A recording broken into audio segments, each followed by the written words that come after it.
Assalamualaikum warahmatullahi wabarakatuh.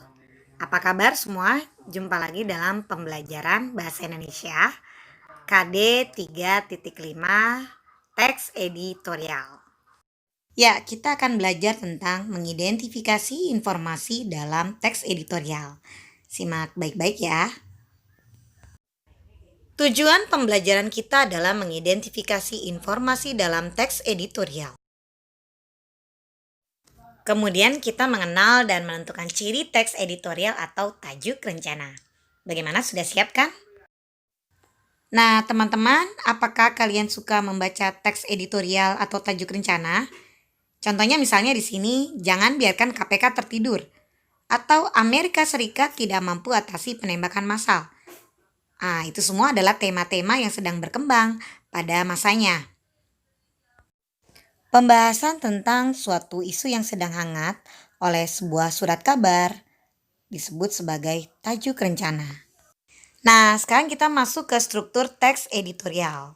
Struktur teks editorial terdiri dari pernyataan pendapat, argumentasi, penegasan ulang atau reiterasi. Baik, yang akan kita bahas yang pertama adalah pernyataan pendapat ya, atau tesis. Pernyataan pendapat adalah sudut pandang penulis terhadap permasalahan yang sedang diangkat. Nah, contoh pernyataan pendapat di sini adalah banyak upaya yang telah dilakukan oleh pemerintah Indonesia untuk memajukan pendidikan. Nah, di sini terlihat sekali ya, penulis ingin memberikan pendapatnya tentang keadaan pendidikan di Indonesia.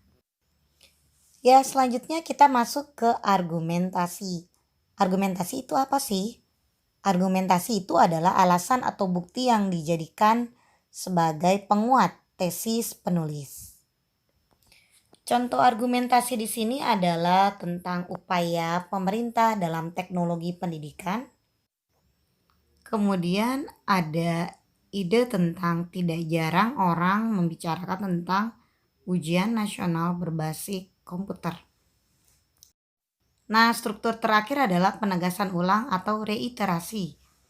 Reiterasi di sini terlihat menggambarkan kembali bahwa penggunaan komputer dalam UN adalah suatu hal yang mutlak dilakukan sebagai salah satu upaya peningkatan teknologi pendidikan.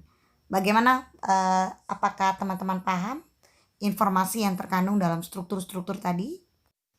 Nah, mudah-mudahan paham ya. Nah, sekarang kita berlatih dulu yuk untuk menentukan informasi-informasi apa saja yang ada dalam teks editorial. Kebetulan saya sudah mengutip teks editorial dari media indonesia.com ya. Mari kita baca bersama-sama. Pandemi COVID-19 di negeri ini masih jauh dari selesai. Penyebaran virus mematikan itu justru semakin parah. Kematian yang diakibatkannya pun bertambah. Tak tanggung-tanggung, sudah lebih dari 10.000 anak bangsa meninggal lantaran terpapar corona. Jika dibandingkan dengan pasien sembuh yang mendekati 200.000 dari total kasus positif, lebih dari 260.000, angka kematian memang sedikit.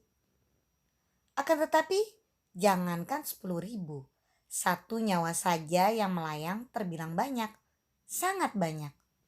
Terus bertambahnya jumlah korban adalah peringatan nyata, amat nyata, bahwa corona benar-benar telah menjelma menjadi malaikat pencabut nyawa. Ia tidak membeda-bedakan suku, agama, ras, golongan, maupun kelas. Siapapun dan dimanapun berisiko terpapar dan meninggal. Pada konteks itulah, untuk kesekian kalinya kita mengingatkan bahwa wabah corona adalah ancaman luar biasa. Ia tidak bisa dipandang remeh. Tak dapat pula dihadapi dengan sikap abai dan bebal. Mau bukti apa lagi? Bahwa COVID-19 memang sangat mengkhawatirkan jika penyebarannya begitu cepat dan terus meningkat dari hari ke hari. Perlu pembenaran apa lagi untuk mengatakan bahwa corona adalah musuh paling berbahaya saat ini jika liang lahat tiada henti digali. Tren peningkatan kasus positif di banyak daerah adalah fakta yang tak terbantahkan bahwa corona masih terlalu kuat untuk dijinakkan. Nah, bagaimana teman-teman? Apakah sambil membaca kalian sudah dapat menangkap informasi yang ada dalam bacaan tersebut? Baik, sekarang coba jawab pertanyaan berikut ya. Apa yang dibicarakan teks tadi? Kemudian, apakah teks tersebut termasuk editorial? Nah, mengapa? Jelaskan alasan Anda. Nah, jawabannya adalah sebagai berikut.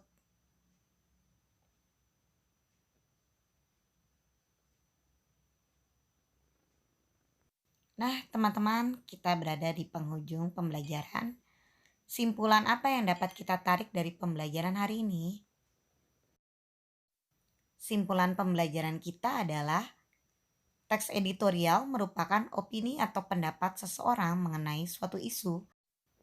Kemudian teks editorial juga merupakan sebuah kontrol, sindiran cerdas, dan ulasan yang bermanfaat untuk menambah wawasan pembacanya. Nah, semoga pembelajaran hari ini bermanfaat untuk Anda semua ya. Jangan lupa untuk mengulang kembali. Sampai jumpa lagi.